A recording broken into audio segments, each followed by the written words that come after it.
Okay, Lou, how you doing? Good to see you, David. Definitely. So Lou, you and I, All-Tech Worldwide Solutions, I'm chairman, you're founder, you're the brains, you're the genius. The former president was a guy named Frank Sinatra who retired to go on to a different career. And we know each other 30 years, and I'd like you to tell me a little bit, for some people who may be listening, about how we met from the pressure washer world and how it developed into some of your inventions that then led to this new exciting thing we're going to talk about. So Dave, as you remember, 26 years ago, I was selling the #1 line of pressure washers into the U.S., and I stopped in your place, Right. and we were selling the pressure washers for you, and Right. somewhere and I had along a big cleaning supply distribution company. and somewhere along the line, this New York City Transit Authority had issues where they couldn't get the subways cleaned. What was the problem, basically? There was no power in the subway. They only could put little machines down there, and it just wasn't doing the job. So we developed a truck system, so the whole system was upstairs on the street, and they had 500 to 1,000 feet of hose that went down and crawled through the subways and gave them 3,000 psi and high temperatures, and we were able to clean the subways in a quarter of the time. How many stations, New York City? New York City has like 450 some odd stations, so it was a big deal for them. So we were able to solve the problem that they had at the time. And you also have that in other cities as well. In other countries also. Really? And then from that, your creativity, your engineering background, you were looking for some type of solution that clients asked for in terms of concrete problems. Why don't you tell me about that? There was some trip hazards. There was some broken concrete, and they tried a million different patches, and all of them were too brittle, and they would all pop out. So after some research, we found this product, Willamette Valley Company, and they have two different divisions, a railroad division and a concrete division. And we started with the railroad side because we had a lot of contacts in the railroad side. And we were able to expand their market quite a bit through New York City Transit, Long Island Railroad, Metro North, and the rest of the East Coast. So exactly what is the product, and how does it differ from the other things that are out there in the market? The only competition they currently have to do wood railroad ties is a foam product, which is light duty, and it just doesn't hold very long. But their product is 100% solids. It brings the railroad tie back to its original strength and structure, so they're able to reuse the same holes, or half the hole, and pile their spikes right back in there to hold down the railroad rails. So this product is like the best in the world. All Class 1 railroads currently use it, or most of them, I guess. California? From California to New York, all the Class 1 railroads and many of the Class 2 railroads are currently also using the Spike Fast product. But it's still a relatively new product. Most of the places you were telling me don't know about it, right? A lot of them use some of the old technology where they just fill it with another piece of wood, or another foam product. But once they've used the Spike Fast, they never go back. Okay, so Spike Fast is focused on the railroad ties. Then you were explaining to me that there's a development into concrete patching in general with probably 20 different types of application. Why don't you tell me about that? So the railroad also have stations, so they have platform problems, and after they had platform problems, and the airport has a time factor, the gates, runways, they have to be patched. They have to be patched quickly. DOTs, all the roads, they do a patch. They can't wait 3-4 days for cement to dry. So this patch is very quick. It's 20 minutes at 70 degrees. Wow. You have parking garages that don't want to lose money on a certain spot because that's income to them. We could patch that concrete spot and be out of there in an hour and a half. Hotels with trip hazards and any kind of public facility that has trip hazards, we can cut that out and re-level it. What makes it so unique that it dries so fast, that it's so durable, that it has sustaining power beyond the other ones? Let's go a little deeper, literally, into the product features. Well, the product is a polyurethane two-part product. The big key factor is, one is its adhesion to concrete, and second of all, that it stays pliable. Adhesion to the concrete. Okay. Most of the other repair products don't really bond. Even concrete doesn't bond well to itself, so that will always break and come apart. So that's a misnomer. People think I'm putting concrete down, it's going to stay strong. The reality is, between weather and traffic and other things, it's not going to stay strong. Yeah, it doesn't bond well to each other. So this product is a strong bond between the concrete and the polyurethane. How? It is unique in that it bonds to the concrete. And that it's pliable. Those are the two factors. Yeah. And it could be put in above a certain temperature and even when it's freezing. It's a chemical reaction, so it'll go in below freezing. It'll take longer, and it'll go in, up to 100 degrees, and it's gonna, set up much quicker. Now, if it's below a certain temperature, repairs just don't get done because of the weather and the freezing factor. Well, most competitive products can't be used under like 60 degrees or 50 Really? degrees. We've gone well below zero, and it's taken, some time to cure, but it cures and it holds and it's fine. Give me examples of problems that you were able to solve. You were telling before about the place that had something that they tried years ago, and give me some examples of that. Well, our original demonstration was at JFK Airport. They have where they put their dumpster loading. They'd come back and they'd hit the curb and bust it, to smithereens every time.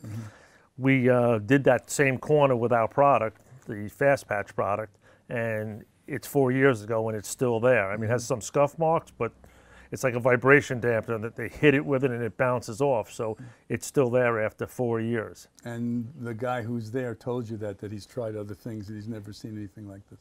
Never had anything else stand up. Same thing happened with Long Island Railroad. They have their embedded track that goes into their maintenance facility. He told me he tried every single thing he could find on the market. Nothing lasted 2 weeks. We're in there for 2 years now and it's perfect. So you think all airports, all railroads, all bridges, all structural heavy use areas need this? Absolutely needed. The bridges in the U.S. are in poor shape. There's a lot of the bridge bearings that have smashed the concrete pilings that they're on. Right. We could form the top of that piling, fill it with Fast Patch, and then set the bearing back down on it. And you could do that within an hour, hour and a half, and that bridge is open to traffic right away. So the insurance companies that insure these bridges, it's in their interest to want to say to them, you should know, rather than waiting for a problem to come because some truck comes by and falls under because of a patch imperfection, go get this stuff and fix the problem. Fix the problem before it gets to be too So bad. you're talking bridges, you're talking tunnels, you're talking parking lots, you're talking buildings, you're talking shopping centers, you're talking hospitals. You were mentioning before different uses in different areas, not only in the different types, for example, hospitals and buildings and railroads, but also how this product fits in as kind of a mosaic to other things.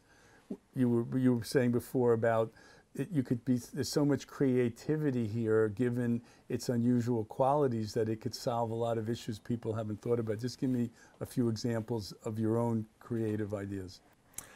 So the product is a self-leveling product as it comes out of the bucket itself.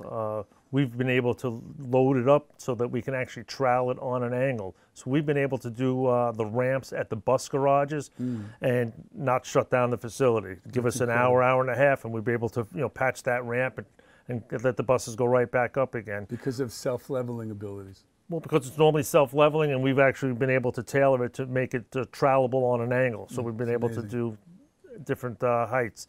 We've also been able to do the curbs where the wheelchairs can come in.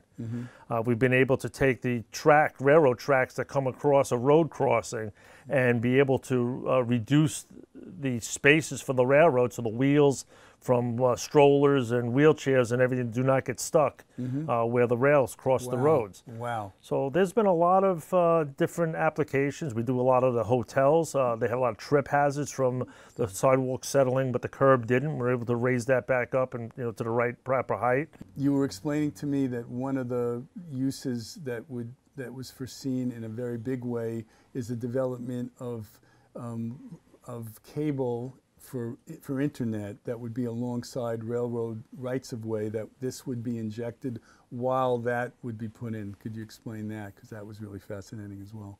Well, the Willamette Valley Company has manufactured a new product for micro-trenching.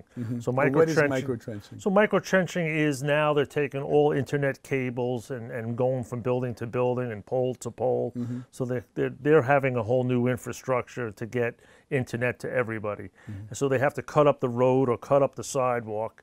But it's only, a 6 inch to a foot deep, and, it's a mile at a time or 10 miles at a time.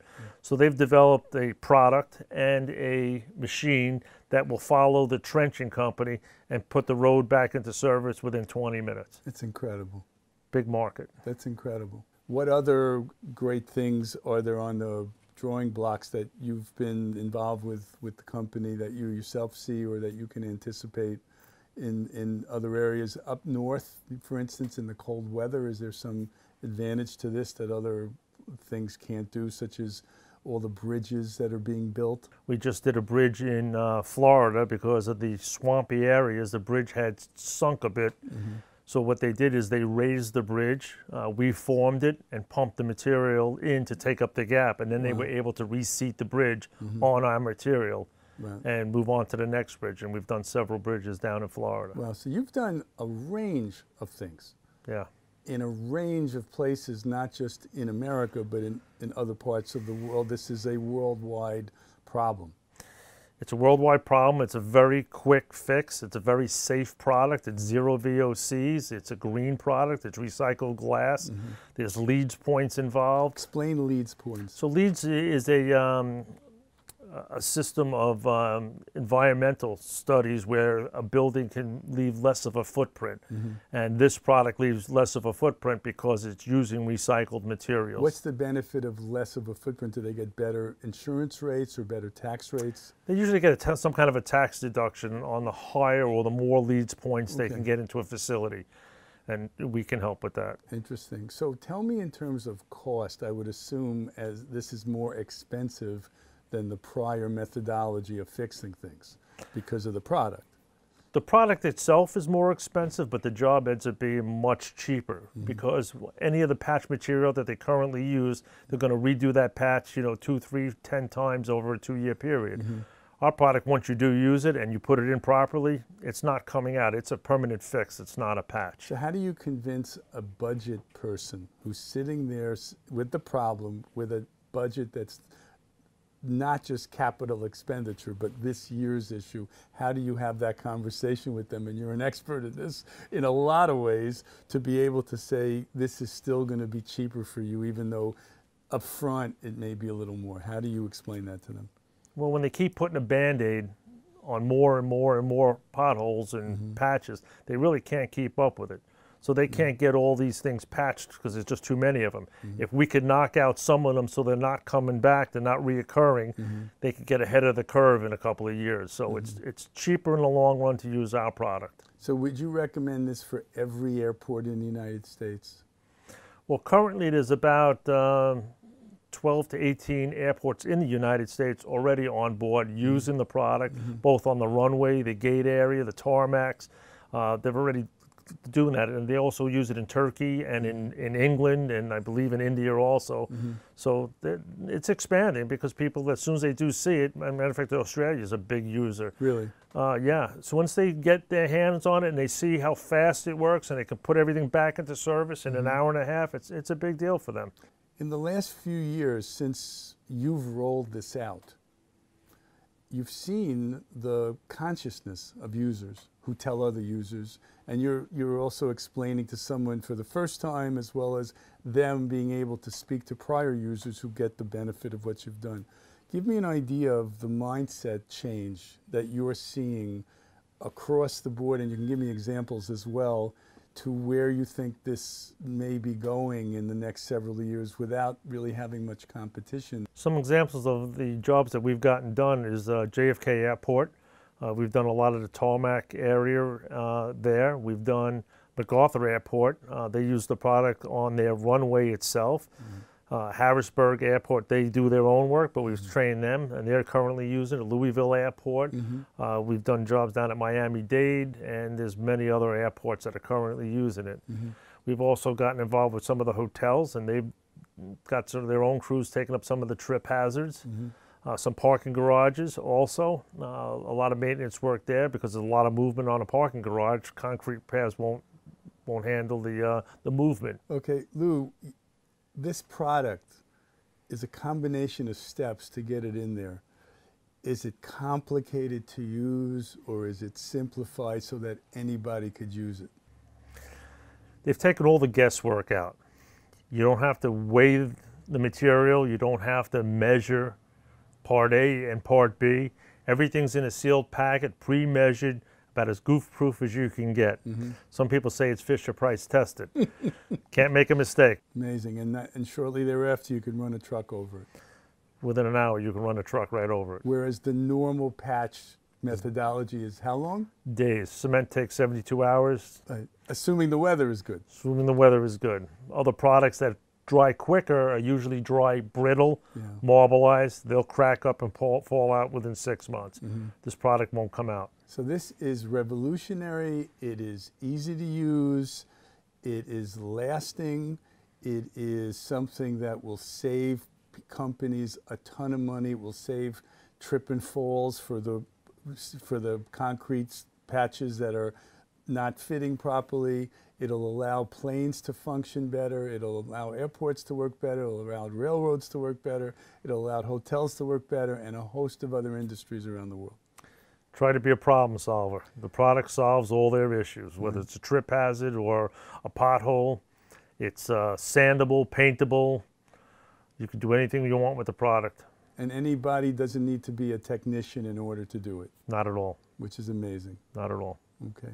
Lou, this was great. I'm glad. I hope we are able to have an effect on making the world a better place in this fashion. Me too.